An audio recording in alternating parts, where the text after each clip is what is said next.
believe there's still about 150 people that are in an intersection.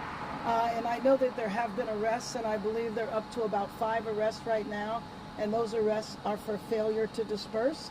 You know, of course, that the overall reason for the protest today was in solidarity with Minneapolis, and that there were protests all around the country.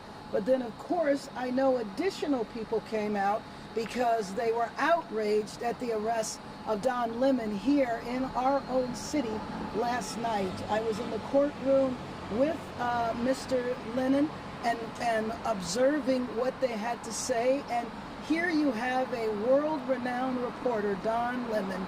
No one questions that he is a reporter.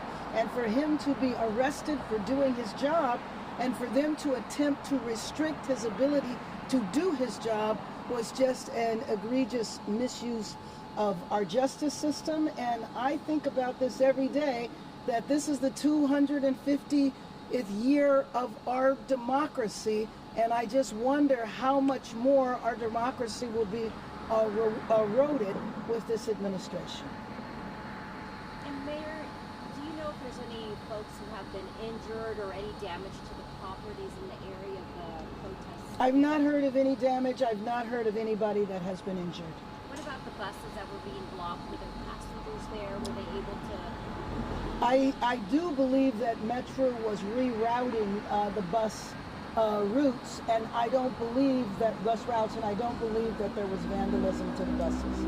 This again is ongoing right now, so something could have happened in the last few minutes that I'm not aware of. What would you like to tell folks? We are going to be seeing protests tomorrow, on Sunday as well. You know, I mean, I just have to say that I think the protests are extremely important. But it is equally important for these protests to be peaceful, for vandalism not to take place. That just hurts the city. That does not impact the administration in any kind of way that is going to bring about any type of change. However, I will say that what can happen if the protest gets violent, that is exactly what I believe this administration wants to see happen. Because then don't be surprised if the military re-enters our city. This is critical. I can only imagine what would happen to our democracy if people were not protesting right now. It is an American tradition. It is part of our rights, our First Amendment right, but it is not our right to tear up our city, to vandalize property, or to create any type of violence. And can you tell us why there was an unlawful assembly and why the crowd was ordered to disperse? What I saw originally, now again this might have changed, originally there was a problem at the federal building. I know that tear gas was dispersed by the federal officers because they were blocking an entryway to a parking lot. I know that. And if there was any more after that in terms of clashes with LAPD, I don't believe that happened, but I am not sure. I don't have the facts. Thank you, Mayor. Mayor, what kind of strain does this put on the LAPD? You see them out there It puts tremendous strain. I mean, we're already struggling with the police department right now in terms of overtime costs. We are strapped in terms of the hiring and the number of officers that we have.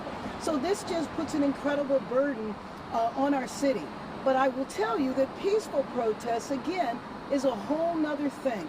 When people protest peacefully, when you don't have to worry about officers being pelted with rocks or slingshots or any of that, that is an entirely different situation.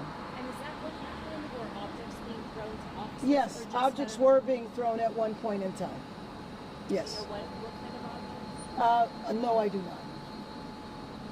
Thank you very much. Thank you. Sure. Thank you, Mayor. Thank you, Mayor. Have a great night. Thanks for being here. Appreciate it. I'll be right back. Thank you guys so much. Thank you. Thanks a lot. So, just, Thank you.